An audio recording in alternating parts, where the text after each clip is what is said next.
Voilà. Bonjour à tous. Je pense qu'on va pouvoir commencer.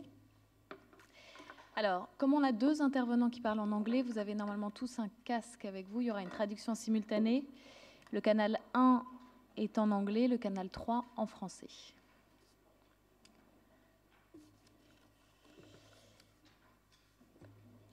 Alors, on est ensemble cet après-midi pour essayer d'inventer de nouveaux modèles économiques. Et surtout pour essayer d'imaginer comment les élus, les citoyens et comment les entreprises peuvent essayer de travailler ensemble pour passer d'une économie à une autre.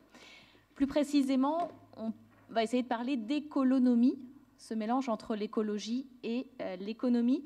C'est un concept qui a été théorisé par un monsieur qui s'appelle Emmanuel Druon, qui lui-même l'avait emprunté à Corinne Lepage, ancienne ministre de l'Environnement et présidente de CAP 21. Emmanuel Druon, il a repris l'entreprise de fabrication d'enveloppes, Pocheco, près de Lille, en 1997. Et il a voulu en faire un laboratoire de ce qu'on appelle l'économie circulaire. Donc, produire en économisant la matière, en réduisant les déchets, évidemment, et en favorisant le recyclage aussi. Mais il n'y avait pas que cette dimension d'environnement, il y avait aussi l'idée de repenser tous les procédés de production pour que les collaborateurs de l'entreprise soient associés aux décisions. En fait, il avait un mot d'ordre, Emmanuel Druon, c'est comme ça qu'il a théorisé l'économie. Il a dit « Chaque investissement doit engendrer 3 bénéfices, moins d'impact sur l'environnement, moins de pénibilité pour les postes et puis un gain de productivité ». Donc cet après-midi, on va créer, imaginer, visualiser aussi des exemples concrets d'économie qui existent dans notre société, dans notre économie, un peu partout dans le monde. Et pour ça, Jean-Marc Duvoisin est là. Il va nous raconter comment Nespresso, dont il est le directeur général, est devenu une entreprise responsable. Il est tout au bout. Et l'entreprise ne l'a pas fait tout seul, évidemment. Elle s'est appuyée sur la société civile, c'est ce qu'on va voir ensemble. Harriet Lamb et William Warshower, qui sont autour de moi, qui vont parler, eux, en anglais, et qui représentent les organisations Fairtrade et Technoserve. Ils travaillent avec Nespresso et avec bien d'autres entreprises pour mettre en place des programmes de développement durable, des programmes équitables. Yannick Jadot, vous êtes un peu l'arbitre, on va dire, député européen, cofondateur du mouvement Europe Écologie, ancien directeur des campagnes de Greenpeace France. Vous avez écrit 2 livres, entre autres. Je ne sais pas si vous allez voir, il y en a un qui s'appelle « Entrons en dissidence » et l'autre « Climat, la guerre de l'ombre, les citoyens face aux États et face aux lobbies ». Et puis je termine les présentations avec un élu, Jean-François Caron, maire Europe Écologie Les Verts de Los-Angeles. Dans la ligne de votre père, Marcel Caron, vous avez fait du développement durable une stratégie de sortie de crise après la fermeture des mines de charbon. Alors évidemment, vous avez la parole. N'hésitez pas à solliciter, à interpeller, à féliciter, pourquoi pas, nos intervenants. L'idée, c'est que ce soit le plus interactif possible et que la parole circule, bien sûr. Pour commencer, comme on est à mi-chemin de la COP21, que les négociateurs, il y a 2h30 maintenant, ont rendu leur copie à Laurent Fabius. C'est un préaccord, il reste encore une centaine de points de désaccord apparemment. Je voulais juste faire un rapide tour de table. Est-ce que ça vous semble bien parti, cette COP21 ? Est-ce qu'on va déboucher sur un accord de Paris ? Yannick Jadot ? Bonjour, merci de l'invitation. Bonjour à toutes et à tous. Est-ce qu'il y aura un accord à Paris ? Oui, je crois qu'il y aura un accord à Paris, y compris parce que les circonstances internationales font qu'il y a une pression extraordinaire sur les États pour montrer qu'ils peuvent être unis face à un défi et une menace qui est celle du dérèglement climatique. Est-ce que ce sera un bon accord ? Ça, c'est plus compliqué. On est quand même à la fois, on a vu les discours évoluer considérablement. À la fois, tous les États ressentent les impacts du dérèglement climatique. On est à 1 degré déjà cette année de réchauffement. Et on voit cette prise de conscience parce que les coûts sont déjà dramatiques. Y compris pour les économies, mais évidemment pour les sociétés. Deuxièmement, les sociétés civiles sont emparées de ce sujet-là et poussent toujours les États à faire mieux. Troisièmement, et ça va être tout le sujet de notre conférence, l'économie a profondément évolué, y compris depuis le dernier fiasco de la conférence internationale qui était Copenhague. Rien que le photovoltaïque, le coût a été divisé par 4, ce qui change considérablement la perception des politiques énergétiques à mettre en œuvre. Mais, dans ce contexte, avoir uniquement des promesses des États, des promesses à l'horizon 2030 qui nous amènerait, si elles sont cumulées, à 3 degrés de dérèglement climatique, de réchauffement, c'est très insuffisant. Là, tout le sujet de la semaine, ça va être quels sont les petits mécanismes autour de ces promesses insuffisantes en matière de révision, en matière de transparence, d'objectifs de long terme, qui vont mettre des petits jeux de contraintes dans ces promesses très insuffisantes. Donc, il y aura sûrement un accord. Ce sera insuffisant par rapport à la science, à la société et à l'économie, mais tout ce qui est bon à prendre de toute façon aujourd'hui est bon à prendre. Jean-François Caron, quel est votre sentiment sur cette COP21 ? J'en sais rien. Je ne sais pas ce qui se passe dans les discussions. Ce que je sais, c'est qu'il n'y a pas de gouvernement mondial, il n'y a pas de règles qui puissent obliger les États de toute façon à appliquer ce qu'ils signeraient. Et donc, j'attends modérément de la part des États. Bien entendu, plus ça ira loin, mieux ça vaut. Hein. Il vaut mieux faire des promesses que pas en faire. Il y a peut-être une chance qu'elles se réalisent. Alors que si on ne les a pas faites, il y a moins de chances. Ce qui me semble Ce qui me semble plus important, c'est tout ce qu'il y a autour. C'est ce qui se passe ici, c'est ce qui se passe au Grand Palais, ce qui se passe au Bourget, où là, on a un peu d'expérience de ces moments-là. Un peu. Il y a quand même une accélération incroyable des dynamiques d'acteurs. Dynamiques d'acteurs économiques, d'ONG, de territoires. Hier, j'étais avec Rob Hopkins, par exemple, on échangeait sur l'évolution des villes en transition dans le monde. Donc, mon analyse, c'est que cette rencontre à Paris, c'est un moment d'accélération de l'histoire, que ça fait apparaître de plus en plus les choses qui sont atteignables, qui sont possibles, et que de toute façon, ce sera dans un jeu entre les États qui surplombent un peu et les acteurs, dans un jeu, chacun pousse l'autre. C'est-à-dire, plus les acteurs de terrain vont pousser, faire apparaître des solutions, plus ce sera facile pour les États de prendre des décisions, qu'elles soient réglementaires ou qu'elles soient financières.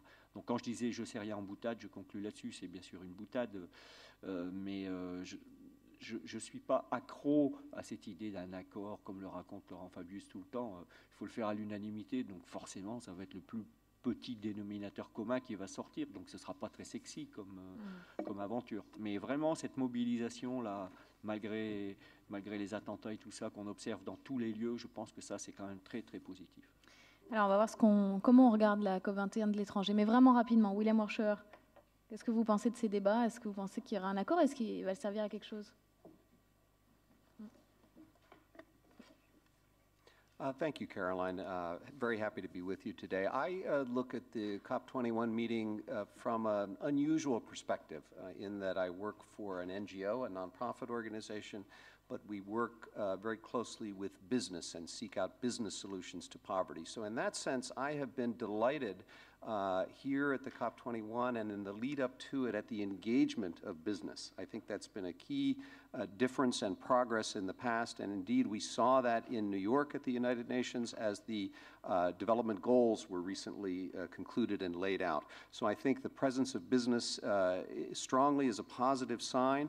I've been pleased to see the focus on agriculture, representing a group that works with hundreds of thousands of small farmers in emerging markets.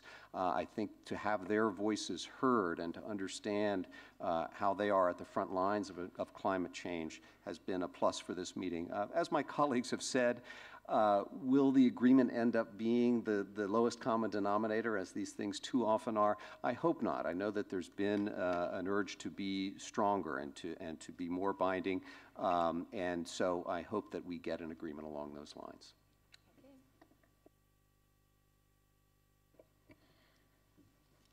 Well, I think two of the emerging issues are on finance and fairness.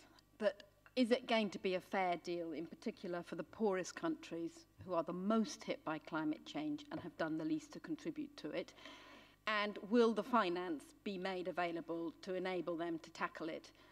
And I think sometimes climate change for some of us can seem far off, but for millions of people around the world, they're living with it already today. In Bangladesh, people say you can taste climate change because the rising sea means you're getting salt into the water table. And so I think whatever the deal is better than no deal, and that's where actually I would disagree. I think it's absolutely critical that governments play their role, and that's the vacuum we've had since the collapse in Copenhagen, which is why it is so important these talks are going on.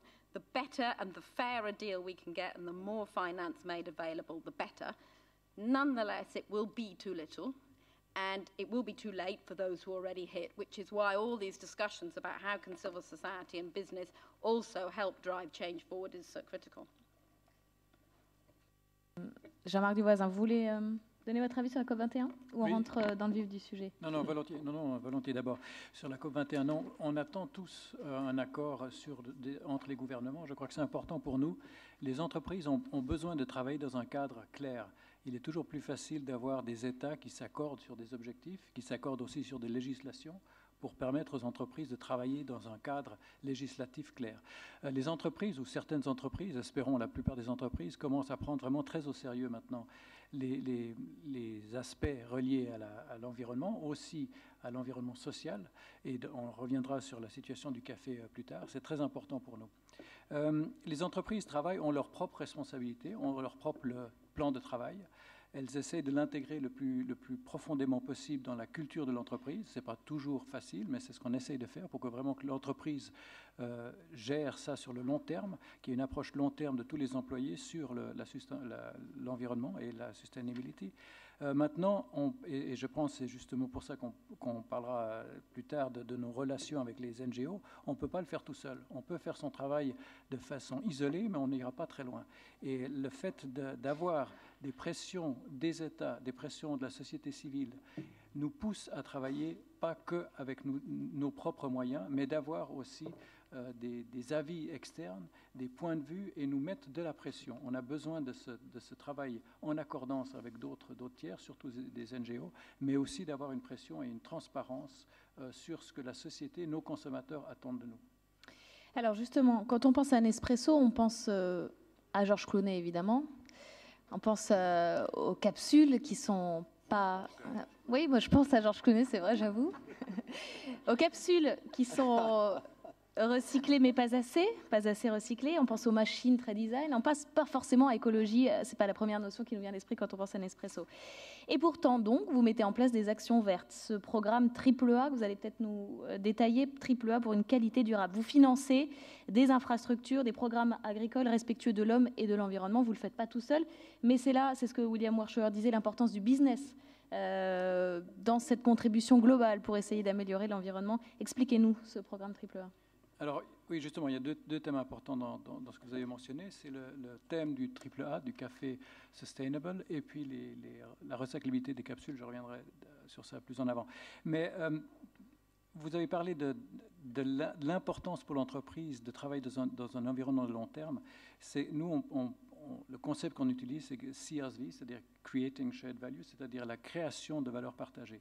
C'est-à-dire que tout le monde, dans l'addition de la valeur de Added Value Chain, doit trouver des bénéfices dans les affaires. Alors c'est exactement ce que Nespresso représente. C'est-à-dire qu'on vend du meilleur café aux consommateurs. On estime qu'on vend le très bon café aux consommateurs. Pour cela, on doit pouvoir acheter le meilleur café. Et pour acheter le meilleur café, on doit être sûr qu'il y en a assez. Donc il y a un intérêt, je dirais presque économique, lié à notre modèle, de promouvoir plus de production de meilleure qualité de café. Et pour cela, ces fermes doivent être sustainable, doivent être pérennes.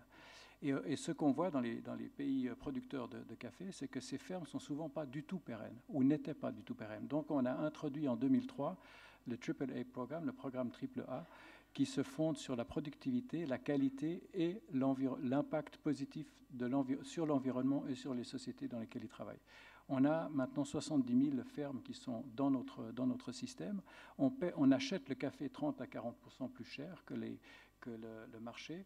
Et c'est justement parce qu'on ajoute de la valeur à ce qui était avant une commodity. Le café était négocié à des prix extrêmement bas parce que c'était un commodity.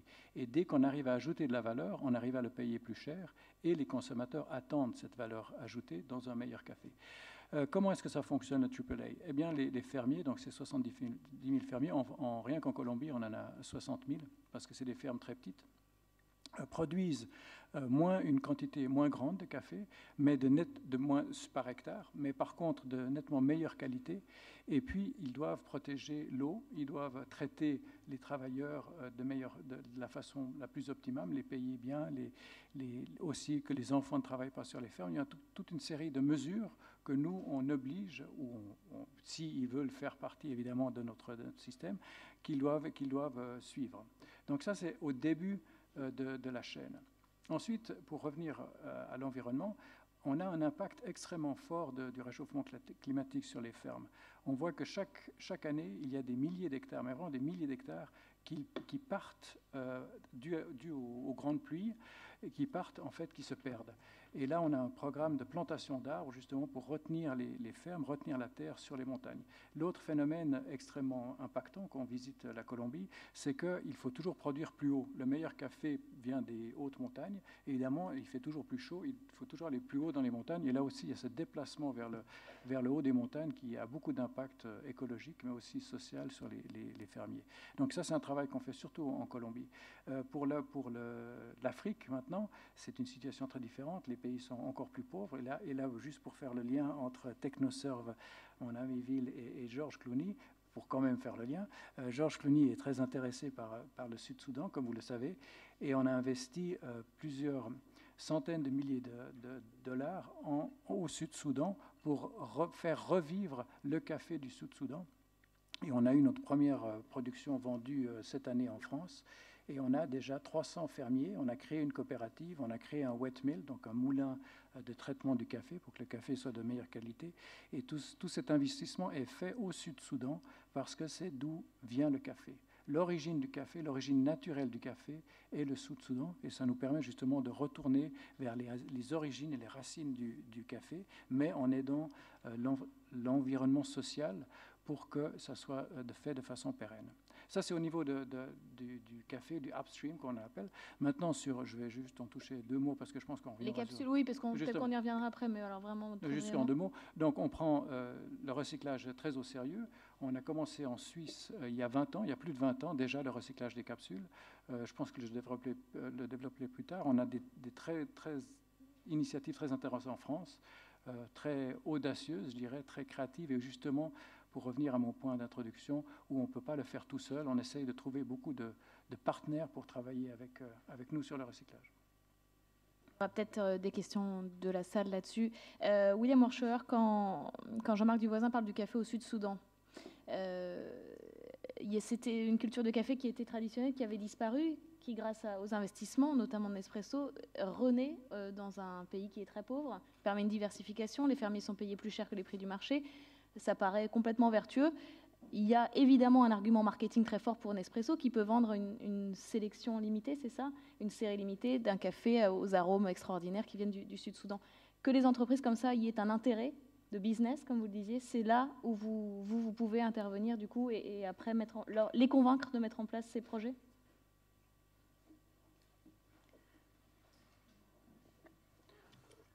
Thanks, Caroline. Yes, I mean, Jean-Marc spoke about this concept of shared value, and I just want to underline that because I think that the world has shifted dramatically, and the role of business and how business thinks about sourcing and thinks about development has changed dramatically. Even as recently as 10 years ago, business was thinking more about development from a charitable perspective. They would have a foundation off to the side with some small money, and they would do some charitable giving because it was a nice thing to do. The shift now is business seeing the overlap between the business imperative and the social imperative. And Nespresso's very bold decision to begin working with coffee farmers in South Sudan is a wonderful example of that. This is an opportunity, arguably from the birthplace of coffee, the world's last new coffee origin, and in a place where there are so few economic opportunities, so few positive causes for stability.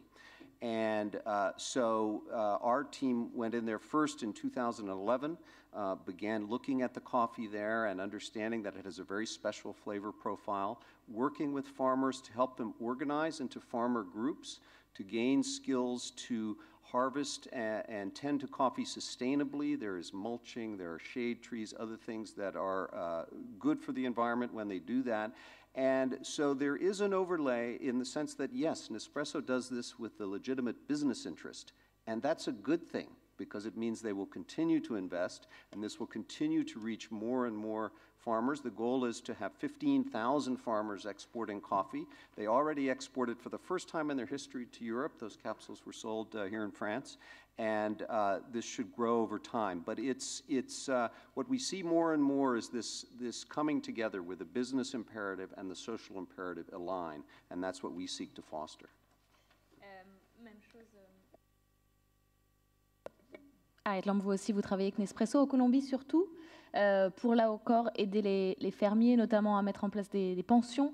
Là aussi, vous appuyez sur l'intérêt économique, business d'une entreprise, que ce soit Nespresso, vous travaillez avec d'autres entreprises aussi. Je parle de Fairtrade, hein, surtout vous étiez président de Fairtrade auparavant, pour appuyer, mettre en place ces projets qui servent des causes. Yes, absolutely. I used to work for Fairtrade, or Max Havelaar, as some of you might know it, here in France. And we're working with thousands of companies worldwide, trying to do exactly what William said, to really work with companies to put sustainability right at the heart of the way that they're doing business, right at the heart of the way they're buying coffee or cocoa or bananas. And I thought it was really fantastic, as Jean-Marc said, it's putting that spotlight on pricing right at the beginning, because at the end of the day, that's what will help make it sustainable. And so Nespresso had been working in Colombia for a number of years with some really well-established cooperatives, and the cooperatives were still saying what was top of their worries. And up there, right at the top, was the fact that none of the farmers had a pension scheme. So I met one woman, for example, who explained to me how she was really pleased to be part of the cooperative. She was 38 years old. She'd taken a loan from the cooperative. She'd been able to repair her house. She'd been able to get a computer.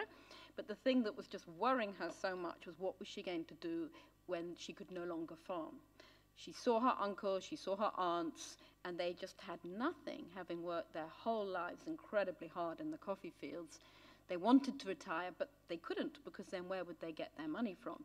So she said, that's what's really worrying me. And Nespresso heard people saying that again and again and again. So we came together, and I think it's a really interesting example, because it was an NGO like Fairtrade, together with a company like Nespresso, together with the coffee farmers who were well organized into a cooperative, and then critically together with the government of Colombia, who said, okay, if the farmers decide to invest their Fairtrade premium, the extra they earn, into a pension scheme, we, the government, will also put in more into their pensions.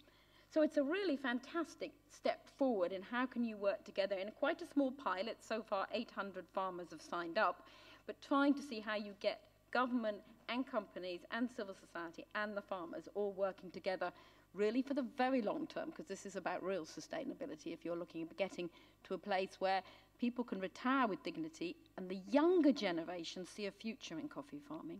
The younger generation think, well, actually, I will go into it because you do get proper money, you do get proper paying conditions. And that's where I also think the other critical part of that is the public, because we need the public to give companies, if you like, permission to care. And too often the public are absolutely addicted to cheap food, cheap clothes, cheap petrol. We've been spoiled by generations thinking we can have it all and somehow the world will be manageable. And I think then the public, changing the public perceptions as well, is what's another critical piece of this. Yannick Jadot, comment vous regardez ces exemples concrets dont on vient de parler, que ce soit en Afrique, en Colombie? Est-ce qu'on peut parler de greenwashing ou est-ce que non, ce sont de vraies politiques vertes qui sont mises en place? Je crois qu'effectivement, le monde économique est en train de changer considérablement. Ce qui ne veut pas dire qu'il n'est pas...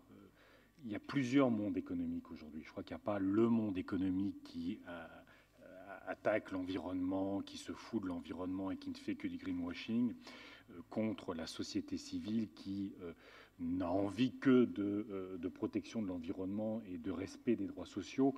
Il y a des contradictions dans tous les mondes, et y compris nous-mêmes. Je veux dire, pendant des années, effectivement, le café, c'était essentiellement le café américain, ou en tout cas à travers les cafetières italiennes ou les cafetières classiques. Ça a été une incroyable nouveauté d'avoir ces systèmes à capsules pour faire des expressos. Je veux dire, moi, je suis écolo et j'en ai une chez moi parce que c'est quand même un café qui est bien meilleur. Je veux dire, au fond, on s'approprie la qualité d'un café et ça fait du bien. Donc, on est tous pris de contradictions. Je crois que ce qui est intéressant... Vous en avez même un sur la table, d'ailleurs. J'en ai même un sur la table, voilà. Donc, c'est bien, c'est Nespresso. Donc, vous voyez, c'est comme... Ça, c'est la logique on prend en main, en fait, les événements. C'est pas simplement on vient raconter son expérience, c'est qu'en plus, on fournit et potentiellement vous sponsorisez l'événement. Non. À la fois, ce qui est intéressant dans l'histoire de Nespresso, c'est que, comme l'a dit, on est dans la pérennisation de la rentabilité.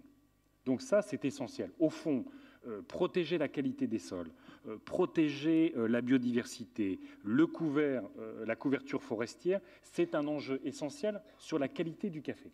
Ce qui est intéressant, c'est que ces projets arrivent en renforcement de communautés locales. Parfois, vous avez des zones qui sont promises à la déforestation. Moi, y compris dans mon bouquin, je raconte les projets de Pure Project. Je ne sais pas si vous êtes plus ou moins associé à Pure Project, qui est ce formidable ONG de Tristan Lecomte, qui avait fait Alter Eco ici en France. Et au fond, c'est redonner du pouvoir à des communautés locales, c'est les aider à combattre contre la déforestation, c'est pratiquer l'agroforesterie, l'agroécologie. Donc c'est en même temps à la fois garantir la pérennité du cacao ou du café, c'est potentiellement sur certains projets passer de la feuille de coca au cacao bio, donc c'est quand même, y compris du point de vue voilà, et donc c'est participer à la protection de l'environnement, participer à la réappropriation par les communautés rurales de leur propre destin avec une production, le café ou le cacao, qui ont longtemps été dans des logiques très coloniales. Enfin, je veux dire, c'était les petits producteurs au sud ou les grands producteurs au sud qui touchaient très peu de la valeur ajoutée. Donc ça, c'est intéressant. Après, vous avez d'autres logiques. Vous avez effectivement, y compris vous avez ce qui a été dit, des groupes comme Accor, Clarins, tout ça, qui, au fond, font du don à ce type de projet. Tant mieux, ça va dans le bon sens. Il y a des communautés qui en ont besoin, il y a des porteurs de projets qui ont besoin de financement. Ça peut aider à aller fortement dans le bon sens.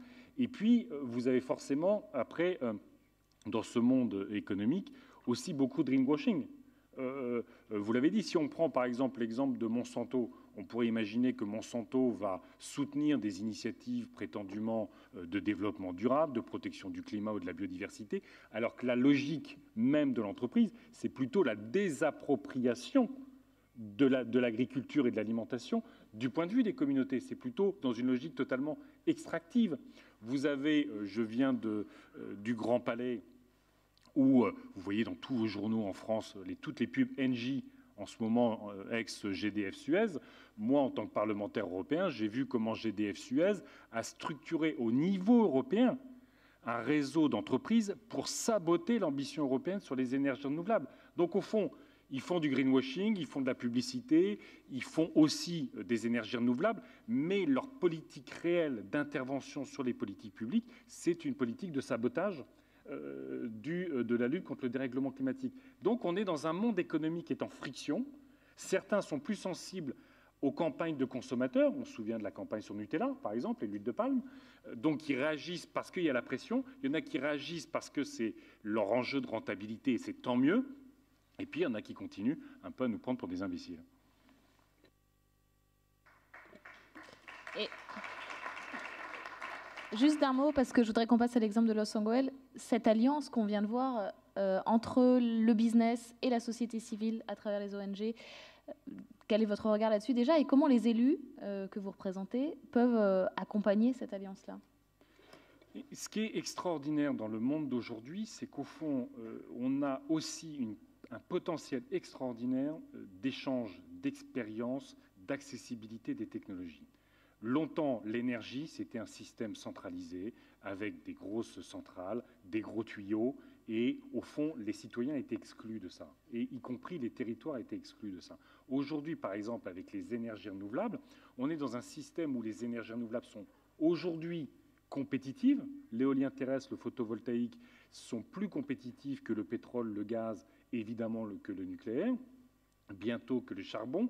Donc ça permet, y compris parce que la technologie est accessible, qu'elle est compétitive, ça permet à des collectifs, à des individus et à des collectifs de s'emparer et de définir leur destin en matière énergétique, de reprendre la main. Quand vous avez, il y a 2400 coopératives d'énergie renouvelable en Europe, essentiellement en Allemagne et au Danemark, mais c'est des habitants qui se mettent ensemble, qui lèvent des fonds ensemble, qui installent des mâts d'éoliennes ou du photovoltaïque ou je ne sais pas quoi, et qui partagent la production qu'ils réalisent ensemble. Donc, ils s'extraient d'un monde tenu par les oligopoles, autour de la rente, autour de l'opacité, et donc ils se réapproprient un sujet. Et ce qui est intéressant, c'est qu'au fond, on voit bien qu'aujourd'hui, justement, ces coopératives, ces start-up, ces petites entreprises qui innovent terriblement sur ces sujets, qui se mettent en lien, qui répondent aux préoccupations de la société, mais qui font des citoyens des acteurs, au fond, de la production.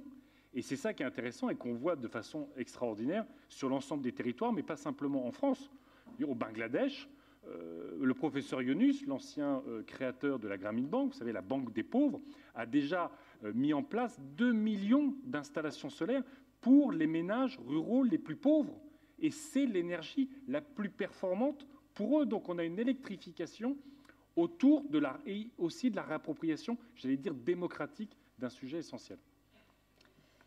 Alors, on va voir un autre type de coopération entre les élus ou les institutions et la société civile. Jean-François Caron, vous allez nous parler de cette troisième révolution industrielle qu'a vécue Los Angeles, l'une des villes les plus pauvres de France, vous m'arrêtez si je dis une bêtise, sinistrée, ravagée après la fermeture des mines de charbon, qui est devenue le modèle en France de la transition énergétique, du développement durable, si bien que s'il n'y avait pas l'état d'urgence après les attentats de Paris, il y avait une délégation de la COP21 qui devait venir vous visiter à Los Angeles. Vous êtes devenu l'exemple. Les factures énergétiques divisées par 10, je crois, plusieurs centaines d'emplois verts créés. Racontez-nous tout simplement comment Los Angeles est devenu un modèle en France. Bon. On n'est pas l'exemple français. Hein. J'aimerais bien. Je suis un peu survendu. J'aimerais bien, mais non. Ce qui est intéressant, je pense, chez nous, c'est pour ça que ça attire l'attention des chercheurs, des journalistes, etc., c'est qu'on est parti du fond du trou, puisque dans ma commune, il y avait 9 puits de mines, que tout le monde travaillait à faire du charbon. D'ailleurs, on a considérablement contribué au dérèglement climatique sur la planète. Voilà, et les terris qui aujourd'hui sont inscrits à l'UNESCO, c'est un peu l'image de notre dette en carbone, de ce qu'on doit rendre à l'humanité, si on peut dire.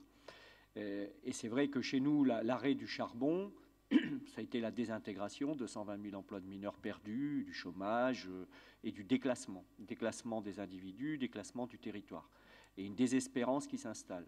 Alors, c'est ce qui explique que finalement, on a beaucoup d'avance aujourd'hui, parce que ça fait 20 ans, nous, qu'on est dans ces questions de résilience, de capacité à rebondir et d'essayer de retrouver une perspective. Alors, comment on l'a fait d'abord, on l'a fait par un énorme travail d'implication des acteurs, des habitants.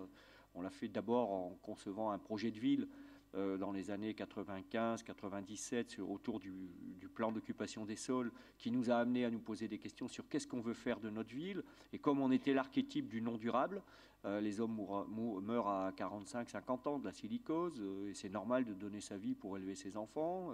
Les nappes d'eau sont polluées à 2 fois la norme en nitrate. Enfin, j'arrête le tableau parce que sinon vous ne viendrez jamais chez nous. Et donc, parce que les pauvres, tout le monde dit « Ah oui, c'est... » Mais quand même, on s'en tient relativement à distance. C'est une règle de base. Et donc, à propos de ce projet de ville, on a commencé à faire apparaître des besoins de reconquête, et notamment de reconquête environnementale, pas seulement. Et en fait, à partir de la systématisation de la récupération des eaux, de la systématisation de l'éco-construction. Depuis 1997, tout est en éco-construction chez nous. Ça a permis de développer un secteur économique complet sur les éco-activités, au point qu'aujourd'hui, on a le seul pôle de compétitivité de France sur l'économie circulaire. On a des structures de recherche sur ce qu'on appelle l'analyse en cycle de vie, donc la capacité à caractériser toutes les étapes d'un matériau, d'une production, une centrale solaire de recherche. On est devenu un haut lieu des éco-matériaux grâce à l'ACV. Donc il y a un secteur économique qui s'est développé là-dessus. Donc ça, c'est le côté un peu l'économie au sens classique, production de vente de biens, et qui est présente d'ailleurs sur le marché international, parce que c'est une des difficultés quand on parle avec Nespresso, on ne fera jamais de café chez nous. Donc là, on est dans une donne d'emblée mondiale.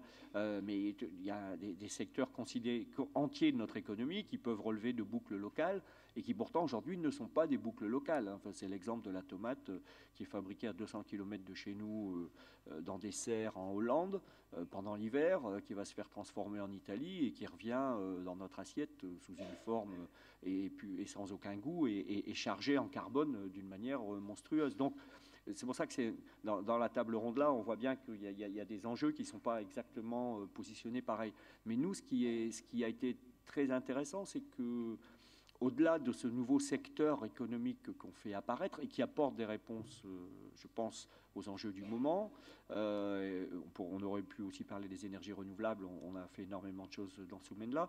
Ce qui est intéressant, c'est que la dynamique collective, essayant d'intégrer ces grandes questions de la durabilité, fait que se sont développés beaucoup d'exemples de boucles locales, d'actions locales, et qui d'ailleurs...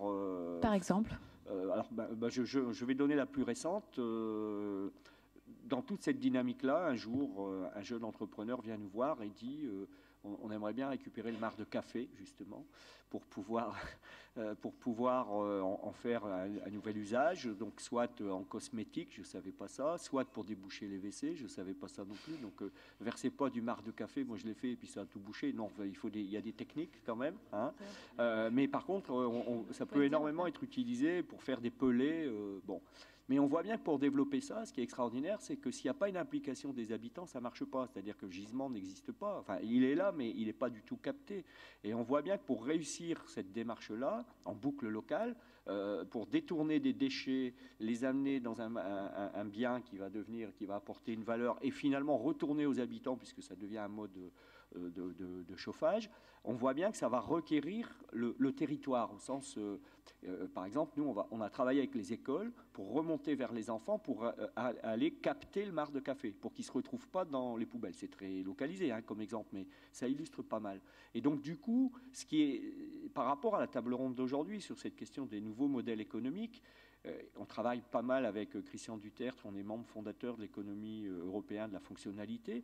C'est toutes les logiques d'économie de la fonctionnalité qui vont s'appliquer. Et donc nous, on est à la convergence entre économie circulaire. Ça fait des années, par exemple, la commande publique de la ville intègre dans tous les appels d'offres du circulaire, c'est-à-dire qu'on ne consomme plus de matériaux issus du pétrole, etc. Mais nos bancs viennent du plastique recyclé ou sont en bois. Enfin, on peut multiplier comme ça tous les exemples. Donc il y a une entrée économie circulaire et il y a une entrée économie de la fonctionnalité, entrée par les usages, articulation du jeu des acteurs. C'est la même chose sur les questions agricoles et de production alimentaire. On a 5 agriculteurs qui sont passés au bio parce qu'on pouvait leur garantir une forme de débouché à leur marchandise. Et donc, moi, ce qui m'intéresse dans ces sujets-là aujourd'hui, c'est l'entreprise seule. Excusez-moi, je suis peut-être caricatural, mais elle est là pour gagner de l'argent, pour atteindre son équilibre. Elle est en économie de marché. Et d'une certaine manière, la question des externalités, bon, ça peut revenir, ça peut être intéressant de le traiter parce que ça stabilise son approvisionnement, ça garantit sa qualité, ça améliore son image. Mais globalement, la question des externalités, ce n'est pas son sujet, des impacts. Alors que si on le reprend dans une discussion avec le territoire, à ce moment-là, on peut remettre ces questions de à quoi ça sert et dans quelles conditions ça va se produire dans un autre raisonnement. Ce n'est pas la ville qui fabrique les pelés, c'est une entreprise qui le fait. Mais elle le fait dans une espèce d'alliance avec le territoire qui est bénéfique pour tout le monde. Nous, ça nous retire des déchets dans les poubelles. C'est autant qu'on ne va pas payer dans l'incinération classique. On crée de l'emploi, on crée une ressource locale. Voilà, c'était un exemple précis, mais pour essayer d'illustrer que le territoire est de plus en plus requis, je pense, pour avoir ces nouvelles entrées économiques et que le monde du politique, la société civile et le monde économique ne peuvent plus cheminer sur des lignes parallèles sans se parler, quoi. Il faut qu'on reprenne ensemble à quoi ça sert, dans quelles conditions, enfin les finalités et dans quelles conditions ça peut se faire. Le taux de chômage aujourd'hui à Los Angeles? Le taux de chômage, il est à 17%, c'est-à-dire quelques points en dessous du territoire. Mais vous savez, je le disais tout à l'heure, nous on a perdu 220 000 emplois de mineurs. Donc l'énorme problème que l'on a, c'est un effet de masse considérable, et avec en plus des gens qui ne sont pas du tout formatés pour les exigences d'aujourd'hui. Aujourd'hui, il faut être créatif, parler plusieurs langues, imaginatif, adaptable. Nous, on leur demandait d'avoir des bras et de tirer du charbon. C'est une image, mais toute ma famille vient de là, donc ce n'est pas du reniement, au contraire. Et donc, du coup, c'est très difficile de recréer de l'emploi. Mais ce qui est très intéressant, c'est qu'on a un monde qui s'éteint progressivement, et on a un autre monde qui apparaît. Alors, ce qui est très compliqué chez nous, c'est que le monde qui s'éteint rend nostalgique une partie de la population qui a envie de se jeter dans les bras de Le Pen, de la réaction du monde d'hier, on se ferme, enfin on va revenir à hier, quoi, ce serait tellement bien. Bon. Et en même temps, nous on essaye d'illustrer ce monde qui arrive, mais le problème c'est qu'il ne faut pas que ça traîne, parce que on peut avoir une régression sociétale très importante, et d'où l'importance de cette COP21, d'où l'importance de toutes ces innovations qui apparaissent aujourd'hui. Il faut vite, et chez nous ça marche, qu'on fasse apparaître qu'il y a des nouveaux emplois derrière tout ça, il y a des nouvelles activités, il y a des nouvelles façons de vivre. On parlait tout à l'heure avec une dame qui est dans la salle de monnaie complémentaire, par exemple, et que tout ça, ça doit faire apparaître de l'espoir. En un mot, juste pour finir cette intervention, c'est que je pense qu'il faut qu'on arrête de traiter les questions de développement durable comme des contraintes. Il faut vraiment qu'on arrive à les retraiter avec une logique de désir, que, comme dit Pierre Radin, qu'on apprenne à aimer le XXIe siècle, le siècle qui arrive, et que donc on fasse apparaître que ce sont... On va être joyeux de retrouver du vivre ensemble, on va être joyeux de reparler avec nos agriculteurs, on va être joyeux de ne pas polluer la planète, et finalement d'être dans une boucle respectueuse. Et donc cette question du désir, c'est vraiment comme ça qu'on essaye de construire la ville, que les gens reprennent prise et que ça produise des résultats, bien sûr. On avait une question ? Allez-y. Oui, j'avais deux questions. Une pour Monsieur Caron. Est-ce que vous pouvez expliquer le phénomène de la résilience territoriale, ce qui s'est peut-être passé à Los Angeles, parce que c'est peut-être ça, je trouve ce qui est important d'expliquer comment ça a marché, ce maillage entre les citoyens et les différents acteurs. Deuxième question pour Monsieur Duvoisin. Moi, en tant que consommateur de télé et qui voit la pub de Georges Clooney d'Espresso, je ne vois pas dans cette pub le travail que vous faites en Colombie et en Afrique. Pourquoi vous ne valorisez pas ce côté-là? Et ça implique aussi une autre question plus générale sur la relation avec les médias, comment on diffuse l'information, comment Los Angeles est informé, comment nous les citoyens on peut être informés de tout ça, ce qui pose après une question peut-être plus générale sur comment c'est diffusé dans les grands médias, chaînes d'info continue, etc. Voilà. Jean-François Caron. Bon, je vais essayer de répondre plus vite parce que tout à l'heure j'étais un peu long, je m'en excuse. Résilience, donc nous on est au cœur de ça, puisque c'est vraiment un changement de monde complet, quoi, vous l'aurez compris. Alors depuis 20 ans qu'on travaille et qu'on a des équipes de chercheurs et tout sur la ville, on a fait apparaître un code source. D'ailleurs, si on a organisé ce train du changement à Los au départ, c'est parce qu'on voulait rentrer avec les autres cellules souches d'un nouveau modèle de développement ailleurs dans le monde, et que finalement on s'est dit que ce serait plus intéressant, peut-être même plus intelligent, de leur proposer de sortir des salons, là où on est aujourd'hui, même si c'est très agréable d'être ensemble, mais qu'en gros, on est sur la place parisienne avec tout ce que ça a de boursouflure, excusez-moi, mais il y a un petit côté comme ça, quoi, un monde qui voilà, et puis il y a le monde ordinaire autour, et donc de leur proposer de venir sur le terrain pour rencontrer les autres cellules souches et confronter nos ADN. Qu'est-ce qui fait qu'il y a des tas d'endroits dans le monde, en France, en Europe, où il y a des dynamiques vertueuses qui se mettent en œuvre, qui ne règlent pas tout. Los Angeles, c'est pas un Eldorado, 17% de taux de chômage, c'est pas magique, même si c'est un peu mieux qu'ailleurs. Bon. Alors, notre ADN à nous, très vite, c'est un socle de valeurs et une pensée en trajectoire. C'est pour ça que moi j'avais porté l'inscription du bassin minier à l'UNESCO, parce que je pense qu'on ne peut pas changer si on demande aux gens de se renier, si on coupe avec nos racines, et qu'au contraire, au cœur de la question de la résilience, chez nous, il y a des gens venus de Pologne, de Hongrie, du Maghreb pour travailler au fond de la mine. Et si on leur dit vous êtes des moins que rien, on s'excuse d'exister, c'est pas comme ça que tous les peuples qui ont coupé avec leurs racines dégénèrent au sens littéral, quoi, au sens littéral. On a plein d'exemples malheureusement dans le monde. Bon, donc un gros travail sur les valeurs de notre territoire et notre pensée en trajectoire. Par exemple, on a fait des sons et lumières au cœur des puits de mines.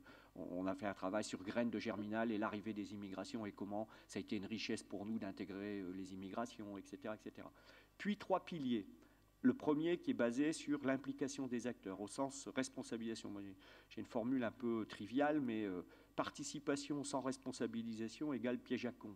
C'est-à-dire que si vous demandez juste aux gens de lever la main et dire ce qu'ils veulent, c'est absolument monstrueux. C'est-à-dire que ça déclenche de la consommation d'action publique comme on achète à Carrefour ou à Auchan. Bon. Donc, par contre, la participation doit vraiment mettre les gens dans des processus impliqués. Mais ça veut dire qu'ils participent au financement aussi ? Non, mais par participation, par exemple, tous nos événements culturels sont tous collaboratifs et impliquants. On a généralisé les 50-50, c'est droit à l'initiative des habitants, un contrat signé, ce que la ville va faire, ce que les habitants vont faire. Alors, c'est du genre la marche nordique, l'assaut de marche nordique qui nettoie le terri sur lequel ils grimpent toutes les semaines et une fois par an ils le nettoient. C'est les agriculteurs avec qui on refait les chemins parce que c'est eux qui les labourent. Ils détruisent leur propre chemin. Donc, le jour où ils ont commencé à les refaire avec nous, ça a complètement changé les rapports sur l'usage des chemins. Ou alors, c'est de l'embellissement d'un quartier. On met les jardinières, on met les fleurs, les habitants arrosent et désherbent. Donc, je vous rassure, la tombe des pelouses, on continue à la faire. Mais ça, c'est sur des projets qui permettent d'aller plus loin. Donc, implication des habitants. Donc, on a des habitants beaucoup plus présents à l'action collective. Ça produit de la société civile et de la citoyenneté active. 2, pensée systémique, puisque chacun de nos choix a des impacts sociaux, environnementaux, économiques. Pour avoir été longtemps au conseil régional, je peux vous dire que les citadelles et les systèmes verticaux dans les entreprises, dans les administrations, c'est monstrueux ce que ça produit. Donc, réintroduire de la transversalité, de la coopération, c'est un énorme challenge. C'est le plus compliqué, mais c'est le plus important, parce que ça veut dire changer les organigrammes, les modalités de management, etc. Mais c'est extrêmement intéressant que tout le monde arrive à penser systémique. Et d'ailleurs, c'est ce qui fait que l'OS marche, c'est qu'on a des résultats environnement, des résultats sociaux, on a doublé le nombre d'associations, par exemple, en 15 ans, et des résultats économiques. Et puis, troisième chose, c'est organiser la conduite de changement avec ce que j'appelle l'étoile et les petits cailloux blancs. C'est-à-dire l'étoile, il nous faut un rêve, il nous faut une vision. Notre société, nos sociétés sont dramatiquement pauvres de sens. Il n'y a plus de perspective. Nos présidents de la République sont des joyeux bricoleurs. C'est gentil ce que je dis là, mais ils bouchent les trous, ils essayent de faire des petites mesures, etc. C'est pas un propos politique ce que je dis, hein, c'est au sens politicien. C'est au sens où on est dans une période d'absence de souffle, d'absence de perspective. Et moi, je pense que ce dont on parle aujourd'hui, c'est ça le souffle qui arrive, quoi. Bon, donc il faut une vision, une étoile qui brille. Nous, c'est la ville durable, hein, en contre-pied de la ville non durable. Mais une étoile, si vous la regardez dans le ciel, vous ne savez pas comment y aller. Et donc, ça déclenche de la sidération. Et donc, ce que nous, on travaille, c'est les petits cailloux blancs qui nous amènent à l'étoile. Quand le toit de notre église est en solaire, ben, c'est un petit caillou blanc. Ça fait 20 ménages qui sont à l'énergie photovoltaïque. Ça ne change pas le monde. Mais c'est un petit caillou blanc. Quand on remet des arbres fruitiers qui vont disparaître de la région et que les gens s'offrent des confitures parce que c'est en accès gratuit, c'est un petit caillou blanc du vivre ensemble. Donc il y en a plein comme ça, des petits cailloux blancs. Et donc dans notre code source, c'est vraiment cette théorie de revendiquer le rêve et l'imaginaire, quoi. On crève d'un manque d'imaginaire aujourd'hui. C'est pathétique. Du coup, on est tout le temps en train de regarder dans le rétroviseur. Mais en même temps, l'imaginaire doit être appropriable, hein. Voilà, ça c'est notre code source. Qui fait qu'on le travaille depuis 20 ans et on observe des résultats très étonnants, comme les participations massives aux élections, des votes très favorables, ça c'est pas désagréable, d'avoir des très bons votes, des déclenchements d'initiatives. Je vous dis, doubler le nombre d'associations, vous ne pouvez pas forcer les gens à faire ça. C'est bien parce qu'à un moment donné, ils décident de reprendre prise, quoi. Voilà. le terme reprendre prise est, je pense, très important pour la société aujourd'hui. C'est comme si on assistait à une espèce de spectacle pathétique où on voit une fin écrite et sans qu'on puisse rien faire. C'est pour ça que tout à l'heure j'insistais sur le rôle des acteurs de terrain. Le rôle des États est très important. Ils peuvent jouer sur la fiscalité, ils peuvent jouer sur plein de choses. Mais il faut qu'on reprenne la main, quoi, localement, je pense. Ouais. Je vous ai vu, je vais vous donner la parole. Et puis, il faut d'abord que Jean-Marc Duvoisin réponde. Yannick Jadot, vous vouliez réagir? Oui, juste rapidement, ce qu'il faut comprendre dans le système énergétique, c'est que le charbon a été une énergie locale. Le charbon est globalement consommé sur place dans l'histoire de l'humanité.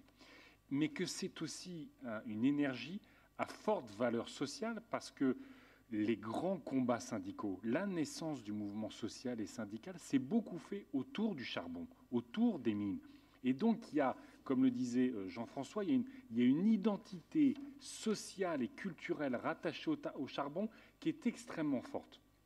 Et on voit aujourd'hui, par exemple en Europe, on est bloqué par un pays sur l'action climatique, qui est la Pologne, aussi parce que de cette difficulté à changer d'imaginaire politique, social, culturel. Et qu'on a vu après se développer une énergie qui était le pétrole, une énergie totalement mondialisée, une énergie, regardez le résultat d'un siècle d'intervention de l'Occident sur le Moyen-Orient, pour nous garantir l'accès au pétrole. C'est-à-dire le chaos là-bas, c'est aussi notre chaos pour accéder à leur pétrole.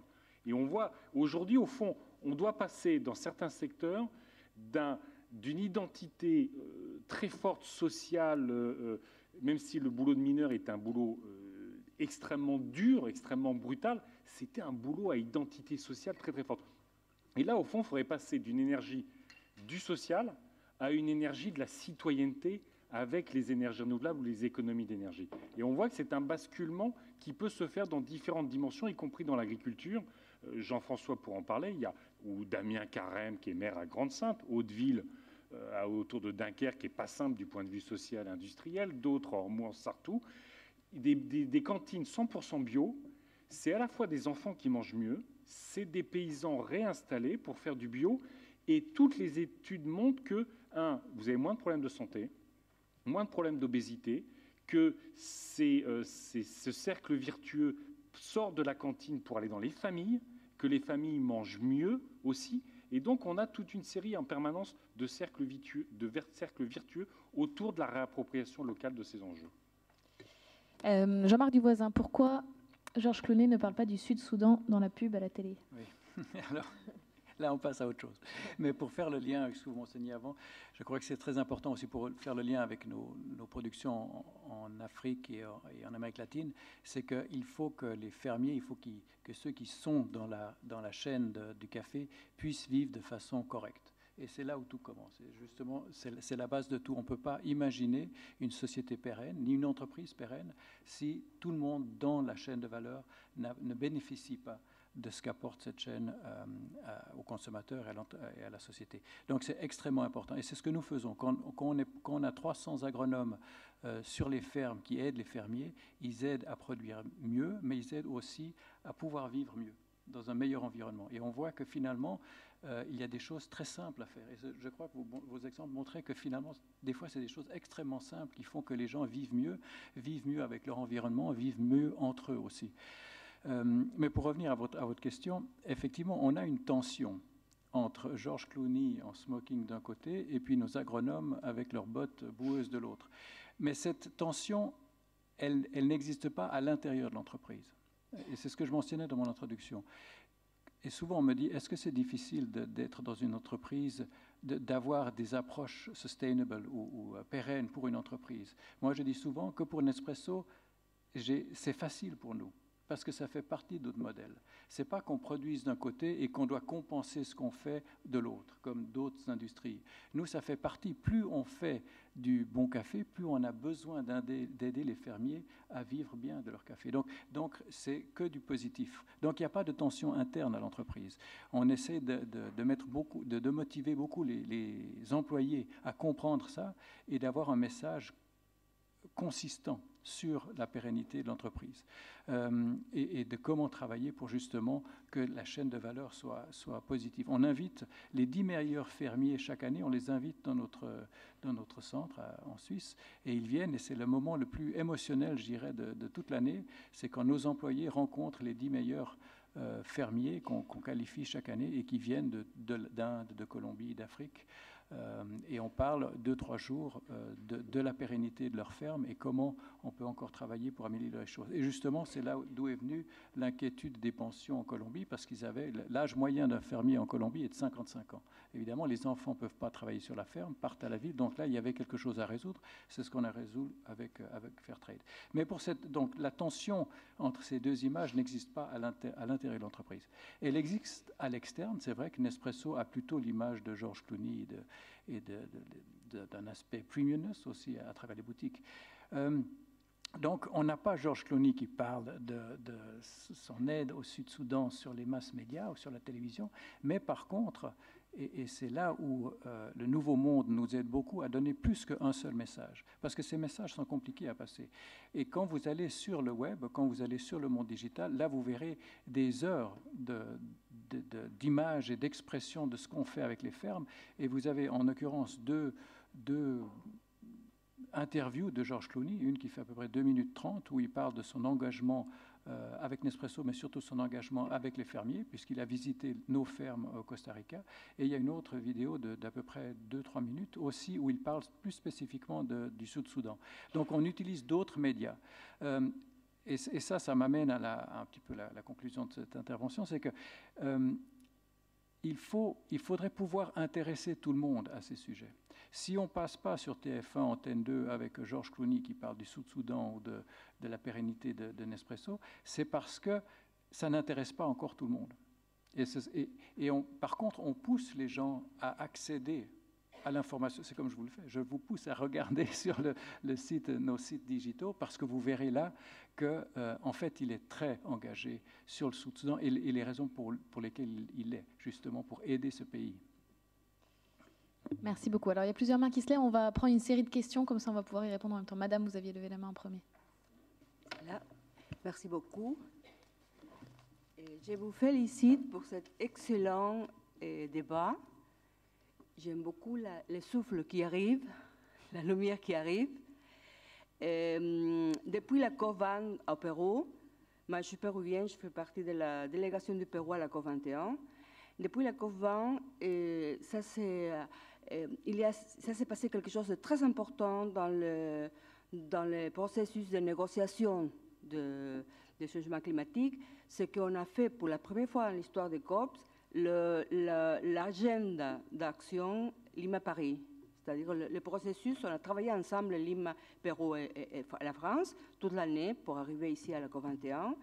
Et dans cette ligne, il y a d'autres choses qui sont très importantes. C'est pour la première fois dans l'histoire de la COP et de la conférence de changement climatique, c'est ouvert beaucoup plus et très explicitement les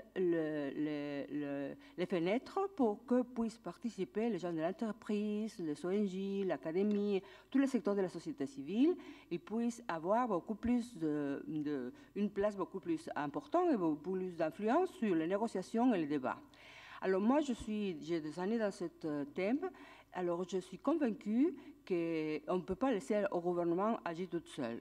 Il faut que nous, dans le secteur de la société, différents secteurs, on bouge, on oriente le gouvernement par où il faut y aller. Alors là maintenant, et ce que vous avez dit, ce que j'ai entendu là maintenant sur les expériences que vous en avez, c'est vraiment extraordinaire. Nous, au Pérou, en profitant de ce processus Lima-Paris, nous sommes en train, avec d'autres gens, en train de faire un projet qui justement puisse réunir la France et le Pérou et après ça d'autres pays de l'Europe et de l'Amérique latine autour de meilleures pratiques qui puissent mettre en alliance, créer et développer des synergies entre l'entreprise privée, l'académie, les ONG, le gouvernement, pardon, les jeunes et les peuples indigènes. Il y a quelque chose qui est très important, c'est que chez nous, en Amérique du Sud, il y a des connaissances et des savoirs et des techniques très importantes qui viennent de temps très longs avant la conquête et avant la République, que des gens qui sont vraiment habitués à travailler, à vivre dans la résilience et le changement climatique, pas si grand que cela maintenant, mais qui ont quand même des connaissances et technologies très importantes. Alors, nous sommes en train Est-ce que vous avez une question par rapport à ça? Oui, oui. Alors, ou c'est un témoignage d'expérience? Excusez-moi. Parce qu'on a beaucoup de questions à prendre. Je sais, excusez-moi, je suis désolée, mais je profite de cette ambiance pour dire quelque chose, mais je finis maintenant.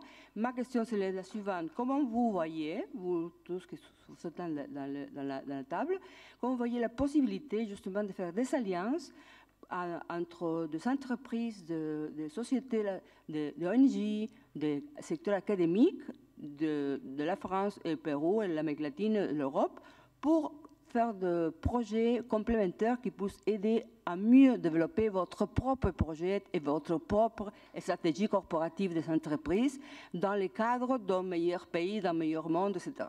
Merci beaucoup. Relevez les mains parce que je ne me souviens plus. Monsieur là-bas, au fond, allez-y, allumez votre micro. Oui, bonjour, merci. Si vous pouvez poser une question courte, s'il vous plaît, comme ça on peut en prendre plein. Alors, juste une question, mais alors, là, elle est toute particulière et elle ne va pas s'adresser à, je l'ai choisi exprès, à M. Caron et à M. Jadot. Par contre, je vais écouter, et pas à la dame aussi. Seriez-vous prêt, dans une forme de gouvernance démocratique, à voir siéger les acteurs. Les acteurs, j'entends, producteurs et consommateurs. Ceux-là même pour qui on fait tout ce qu'on fait, qui, ma foi, n'ont pas droit à la parole, ne participent pas aux décisions. Faire du saupoudrage, aller faire venir et tout le reste, il s'agit aujourd'hui d'impliquer le citoyen à tout le processus, de sorte que tout le monde soit concerné. Donc, la question, est-ce que vous êtes prêt à ce qu'on appelle un partage 50-50 ? Excusez-moi, je me présente d'abord. Hein. Je me présente, je viens de la finance. Hein. Je viens de la finance pour une raison très simple, parce que on fait de l'empilage. On empile. Il circule 3 000 milliards dans une journée de 24 heures. Et il y a 60 milliards qui servent à rien. Et alors, il y a des gens qui travaillent. Et l'idée, c'est ça. Demander à l'ouvrier, au petit balayeur, qu'est-ce qu'il pense, qu'il siège à un conseil d'administration, ben, c'est l'ouverture. Je pense que ce sont des suggestions, mais c'est la réalité. Bon, Justin Diéhou, Finance sans frontières. Hein. Merci beaucoup. Allez-y. J'avais une question pour Harriet et William. Je voulais savoir pourquoi les ONG étaient si importantes aujourd'hui. Parce qu'on parle beaucoup du rôle des consommateurs, on parle du rôle des entreprises, on parle du rôle des gouvernements, mais finalement, pourquoi les ONG sont si importantes? Et est-ce que vous pensez que ça va prendre encore plus d'importance à l'avenir et sous quelle forme? On va répondre à cette première série et on fait une deuxième série ensuite. On commence par la dernière. Harriet et William, l'importance des ONG, des organisations non gouvernementales. Harriet?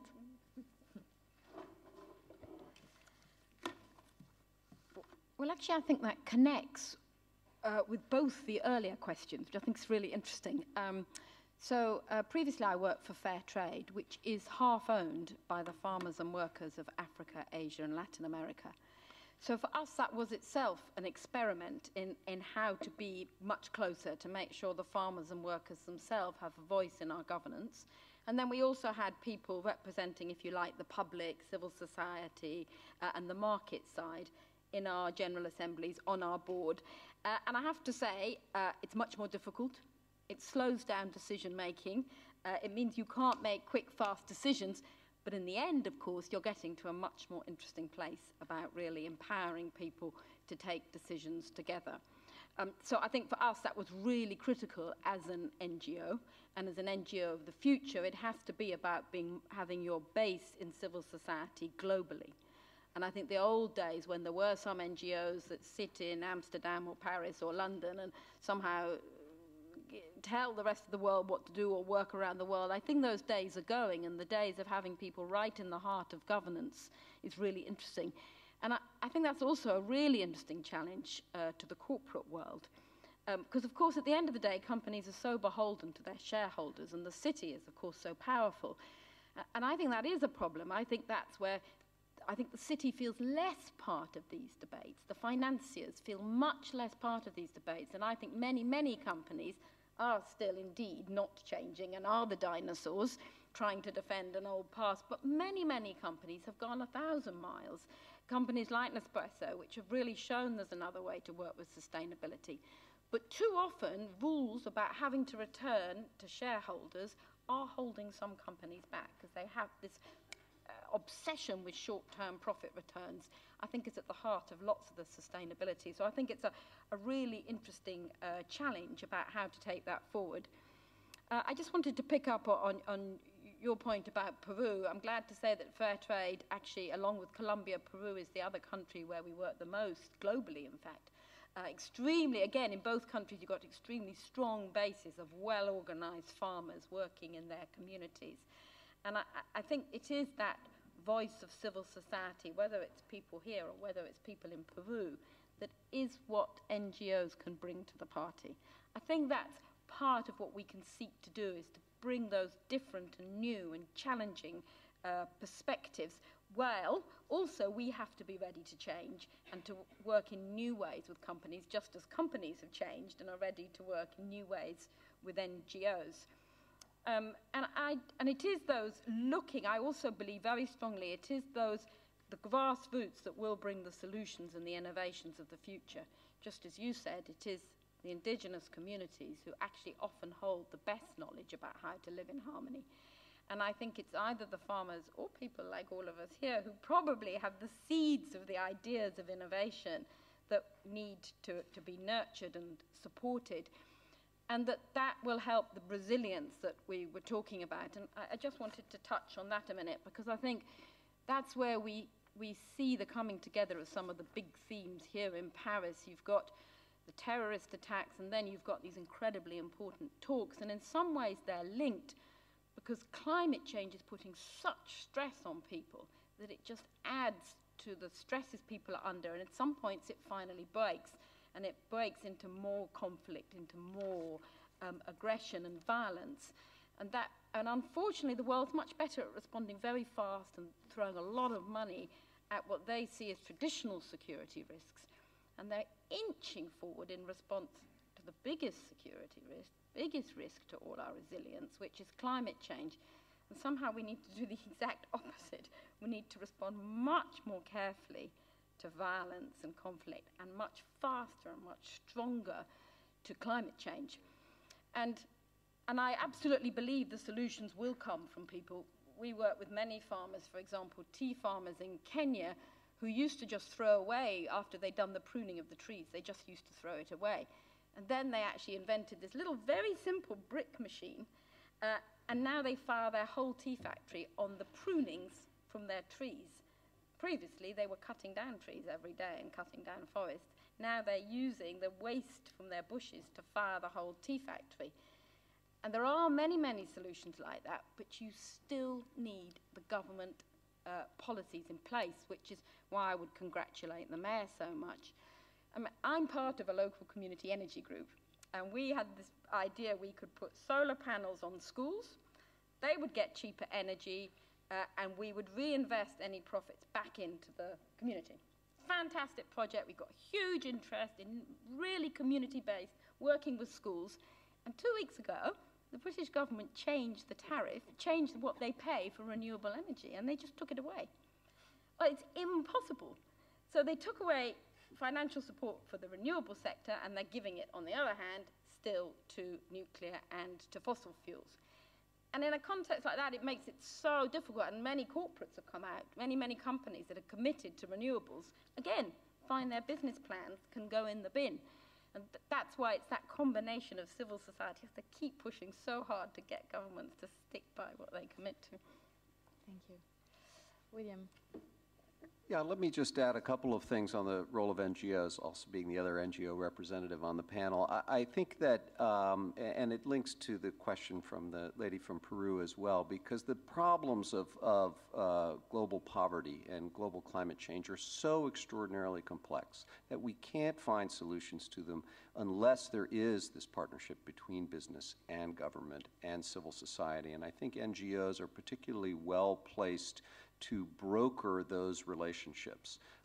You need increasingly NGOs who speak the language of business to be able to interact with Nespresso and then the other progressive companies that are leaning forward on these issues. You need to avoid the sorts of strange policy decisions that Harriet speaks about to try to send consistent signals to society and to markets so that these arrangements can come into place. But I think that's a key role that NGOs can play. And I just add one final thought. An earlier question was asking, I thought quite nicely, about what can we as citizens do. And I want to tell you that from where I sit, and I'm privileged to be able to interact with a number of the world's leading corporations, not only with Nespresso, but we partner with Coca-Cola, with McDonald's, with many others. And I want you to know that they are hearing citizen voices, that the best companies listen quite intensely to their customers. And when their customers are demanding a clean supply chain, when they're demanding that the people that are growing their products can do so out of poverty and in an environmentally sustainable way, the companies hear that more than you might expect.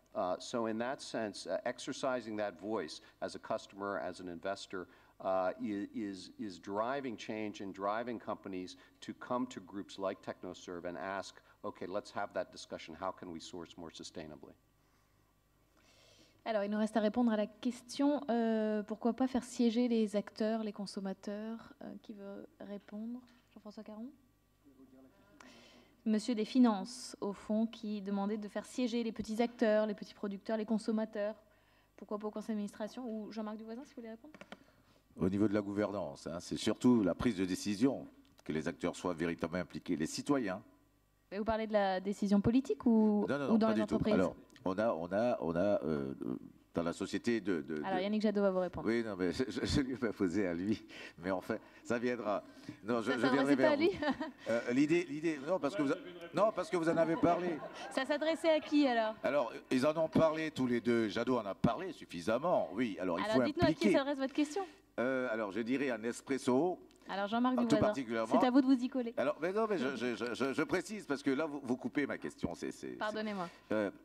L'idée, nous avons trois parties. Nous avons l'État qui dit, bon, ben, le pouvoir régalien, on a d'un côté les citoyens, okay, et puis on a les entreprises, mais qui sont des citoyens. Je parle d'une position de gouvernance équitable, démocratique, claire. C'est-à-dire que ce sont ceux-là qui sont concernés par tout ce qui se fait. Mais qu'on prenne soin quand même de demander aux consommateurs qu'ils participent, qu'ils contribuent, qu'ils s'impliquent. À la prise de décision. Bah oui, voilà. C'est ça. Donc on a effectivement ces trois acteurs très importants. Moi j'en mettrai un quatrième qui est justement les NGO. Il y a l'État, il y a les citoyens ou consommateurs si on veut. Enfin c'est pas tout à fait la même chose, mais disons, admettons pour Nespresso ce serait plutôt les consommateurs, l'entreprise, nous-mêmes et les NGO. Et ce travail a quatre effets. Il est fait peut-être moins de façon formelle comme vous l'imaginez, mais on a établi un advisory board, un comité de conseil pour tout ce qui est sustainability, où participent une dizaine d'NGO. On se retrouve chaque année, on fait le suivi de nos programmes. Et pour moi, c'est effectivement un groupe qui nous conseille, qui nous challenge, qui nous défie pour établir des plans clairs et les exécuter. Donc on a établi il y a 3 ans ce advisory board, ce conseil, et ça fonctionne extrêmement bien. Pour écouter les NGO. Et les NGO, en fait, c'est un peu nos oreilles sur les attentes des sociétés civiles. Le consommateur aussi, et c'est là l'autre thème un peu qui était lié à ce que vous mentionniez avant, le consommateur nous dit aussi, il faut être à l'écoute. Ce qu'on peut exiger des entreprises, c'est d'être à l'écoute des consommateurs, des citoyens et des NGO. Avec l'État, effectivement, ce qu'on attend d'eux, c'est un cadre législatif et une vision globale. Mais de façon formelle, c'est une autre étape déjà. Peut-être qu'on y arrivera dans les années à venir, mais formaliser tout ça, on le fait parce qu'on a besoin de le faire, parce que c'est notre responsabilité, et aussi parce qu'il y a l'attente et la pression souvent. Une dernière question, Oui. s'il vous plaît. Attendez, Jean-François Caron juste voulait une réagir. dernière. Il faut laisser la parole au reste de la Oui, salle. je sais. Alors, du coup, vous m'avez fait oublier ma Je ne peux question. pas contrôler la prise de parole, chacun allume son micro Je en vous fait en dans cette remercie. salle. Par contre, du coup, voilà, justement, la question, c'est toutes ces expériences qui sont fort belles, qui sont fort réussies les unes les autres, ne sont-elles pas duplicables? Quand on prend Los Angeles, il y a le reste de la France qui, quand on prend ce que dit M. Jadot, ce que fait Nespresso, pourquoi ne pas les dupliquer? C'est vrai, on va parler de concurrence, mais on peut les dupliquer. Jean-François Caron. Oui. Alors, on a un de nos problèmes, c'est la financiarisation extraordinaire de l'économie et donc la dictature des actionnaires et donc tout ce qu'il y a derrière tout ça. Et donc une entreprise, elle est là pour faire du business. Enfin, c'est aussi simple que ça. Et qu'à partir de là, elle va écouter son client, d'accord, parce que sinon, elle passe à côté du marché, de l'évolution du marché. Mais je pense que c'est peut-être un point de vue excessif, ce que je dis, mais on a peu de temps et autant aller droit au but. Je pense que c'est pas l'entreprise sera la plus responsable possible, tant mieux, mais on est quand même globalement sur un problème de système. Bon, de système. Et que l'entreprise doit se débrouiller dans ce système. Alors, il y a des ouvertures. L'arrivée des SIC, par exemple, ou historiquement des SCOP, est un outil qui va permettre que tous les acteurs soient autour de la table pour de la production de biens et de services. Notre commune est actionnaire, enfin, si on peut dire, dans plusieurs SIC, ce qui est une façon pour l'action publique d'être présente dans le monde économique et réciproquement. Bon. Et puis, très vite, sur la troisième révolution industrielle dont je n'ai pas parlé tout à l'heure, même si Los Angeles est une incarnation locale de ce que peut être cette mutation vers le renouvelable et en gros le pilotage par Internet de l'énergie, enfin, je vais très court, ce qui est très... Il y a quand même des marges de manœuvre en dehors des logiques de finance, je dirais plutôt le côté obscur de la force, quoi. Donc, par exemple... Nous avons des fonds de pension qui sont venus nous voir en disant nous, on a des investissements à faire dans une logique de fonds souverains. Alors ils m'ont expliqué, j'ai rien compris, mais c'est pas grave. Ce que j'ai compris, c'est qu'ils pouvaient pas mettre leur argent n'importe où et qu'ils avaient besoin de grands projets structurants allant vers des logiques de développement durable. Et on a pu bénéficier d'un fonds de pension de plus d'1 milliard d'euros pour investir sur la région Nord-Pas-de-Calais, sur la troisième révolution industrielle.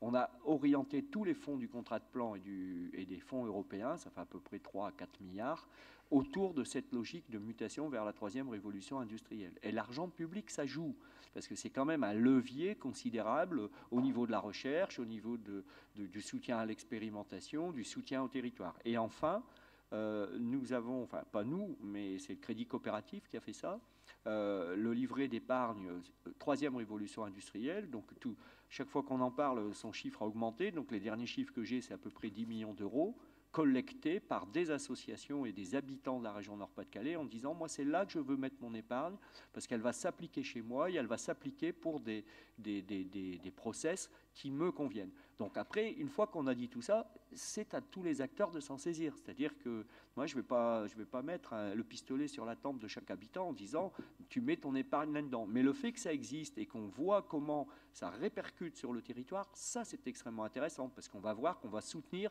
la petite entreprise de café qui récupère le café dont je parlais tout à l'heure, par exemple. Donc là, il y a des boucles vertueuses qui peuvent s'enclencher. Je ne suis pas sûr que ça règle le problème de la financiarisation mondiale, mais en tout cas, c'est des reprises locales de mécanismes de financement quand même alternatifs. Allez, dernière série de questions. Il y en avait une devant. Merci. Ma question s'adressait à William et Harriet. En fait, j'aurais voulu savoir comment ils rentraient en contact avec les entreprises ou do you get in touch with the companies or do they get in touch with you? So if you could explain a little bit more, please.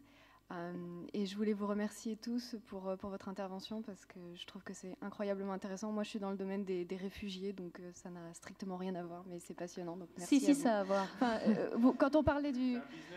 C'est un bon business et... Oui. Mais peut-être on abordait la question du Soudan du Sud. Peut-être que la raison pour laquelle vous communiquez pas trop dessus, c'est que la situation sécuritaire dans ce pays est absolument désastreuse. Voilà, je m'arrête là. Merci. Monsieur.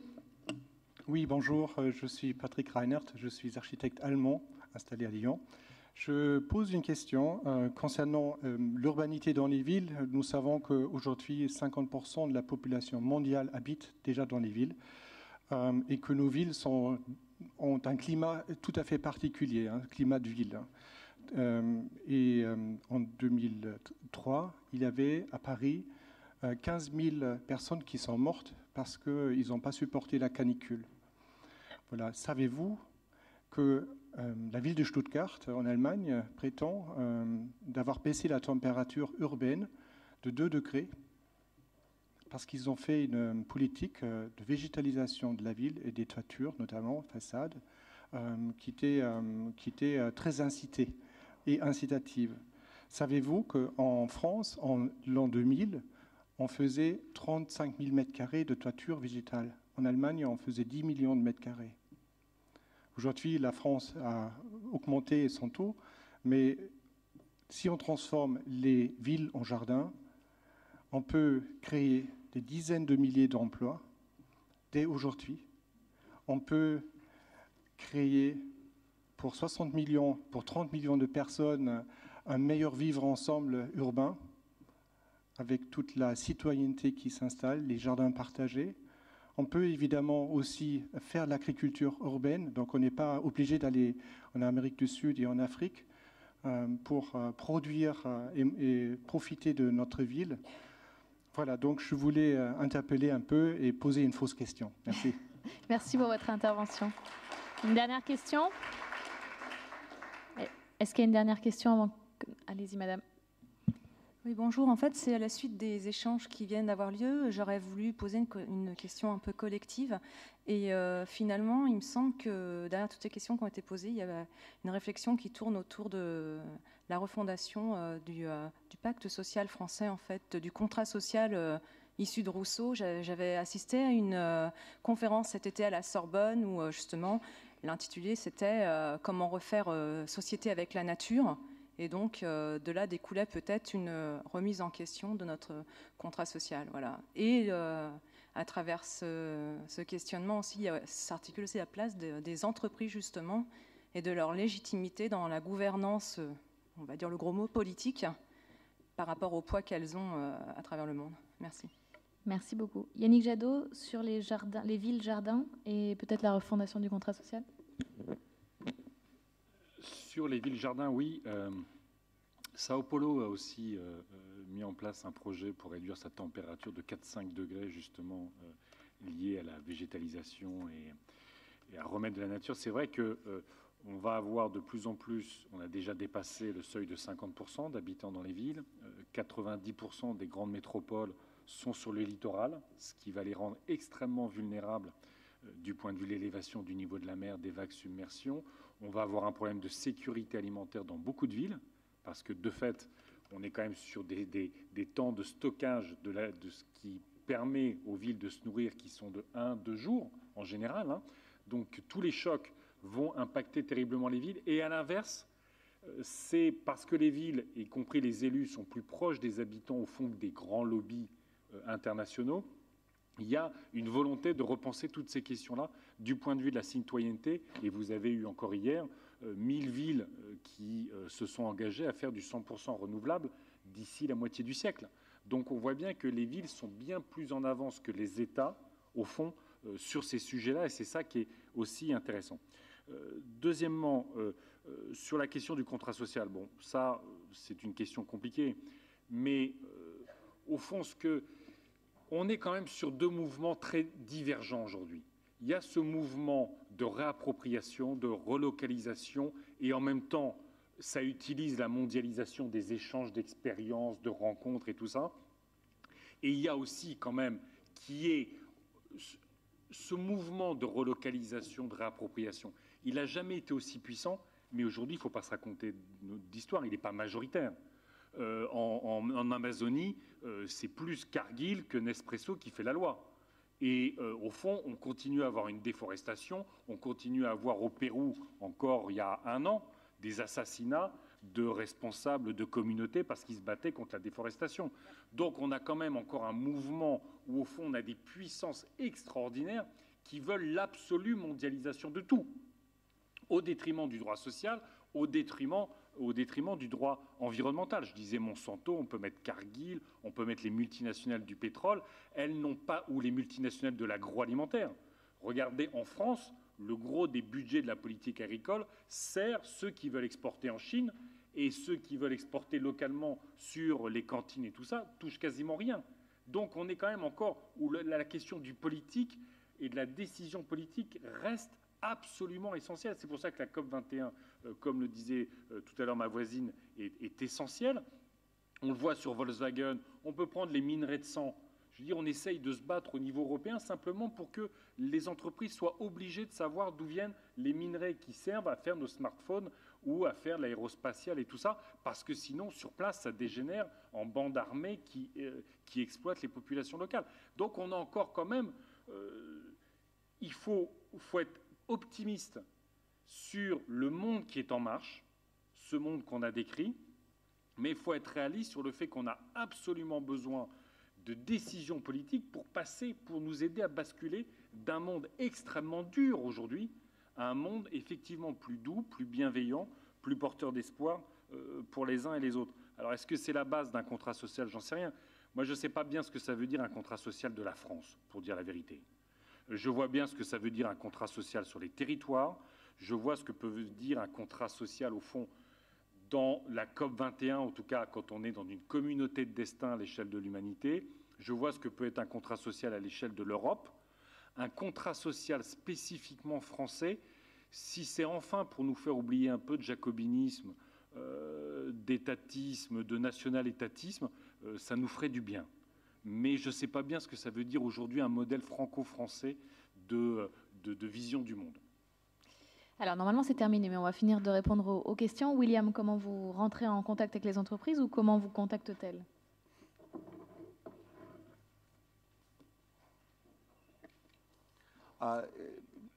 Yeah, regarding the question of how we come into contact with companies, the answer is it depends. But to my earlier comment about the power of consumers to drive corporate behavior, there have been some companies, not Nespresso, but some others who, from the very top of their company, their CEO has decided and staked out publicly that we will source everything sustainably by the year 2020 or something like that. And often it's then the staff of that CEO who is calling us asking for help to really help them elaborate a plan to deliver on those forward-leaning promises that some business leaders have made. I think it's a terrific dynamic, and it's help we're very happy to give. Harriet? Yes, someone said globalization is when everything is connected and no one is in control. And I guess that's the challenge we're facing now, is how do we get those connections working also for a way that helps re-establish control over the outcomes. And that's a little bit what, I guess, Fair Trade as one NGO tries to do, is to really bring an organized voice of the farmers and workers and the citizens, and to be a partner with whom companies can work to find those solutions. And in our case, certainly, sometimes we put on our suit and go knocking on the door, and sometimes companies pick up the phone, or indeed the farmers introduce us and suggest, well, why don't you work together, because we'd really like to do fair trade. And so I think it's sort of bubbling up from many different places. And I think it does connect what we're trying to do in fair trade by working with companies such as Nespresso. It actually connects with the question around cities. Because cities absolutely are critical, and cities can play a huge role in tackling climate change because of their enormous prominence nowadays. And so we must address the situation in cities, but we must also address the situation in the rural areas. As William said, it's great to see agriculture finally getting in there in the talks down the road at COP, because actually we've got to get to a situation where farmers see a future to stay in the rural areas and don't feel that the only future is to migrate and to leave and to go to the cities, which, again, sort of exacerbates the problems and so often leads to conflict. As I was mentioning before, it was the 5-year drought in Syria that pushed people to migrate to the cities that was one more factor that adds into the problems that then led to the terrible civil war. So it's in all our interest to address these issues both at the root causes and in the cities, both in the agricultural area and in the cities.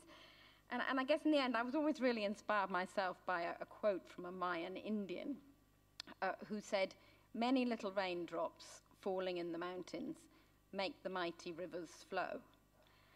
And I think, although in the end I believe so strongly in government action, I think it's actually all the little raindrops that will help in the end to get the kind of change that we need.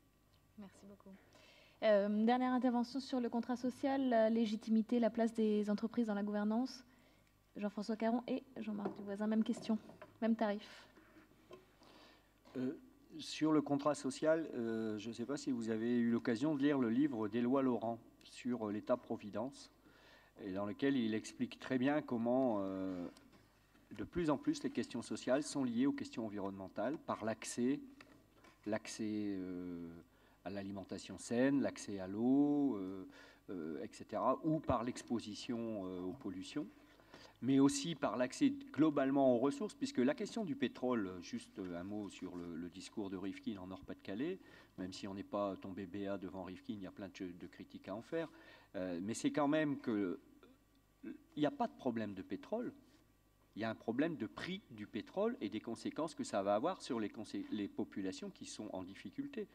Dans nos régions, dans 20 ans, vu le prix de l'essence, un smicard ne pourra plus aller travailler en voiture. S'il n'a pas de transport en commun près de chez lui, il ne pourra pas faire 30 km pour se payer l'essence. Celui qui a plein d'argent ne se posera pas de problème. Donc l'accès aux ressources et l'exposition aux pollutions devient un problème social majeur. Et historiquement, il y a 40 ans, 30 ans, c'était les écologistes qui posaient cette question-là. Aujourd'hui, tout le monde la pose.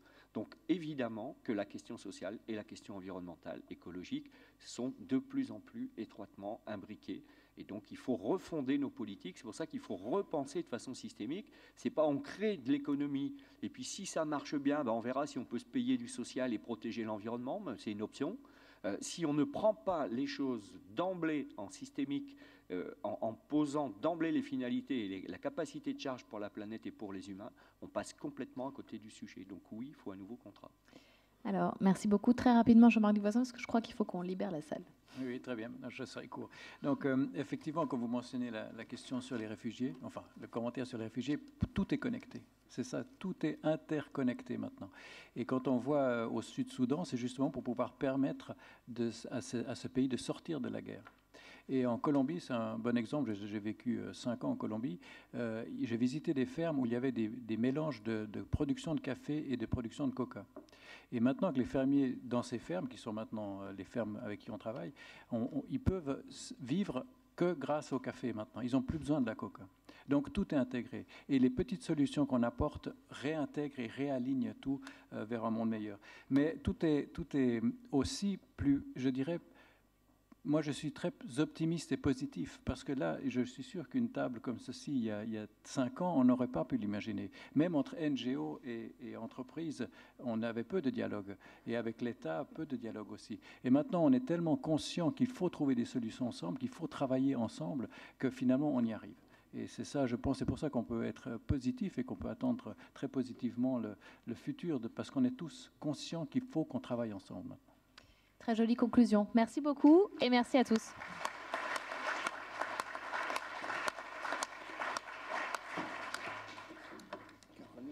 Merci à vous.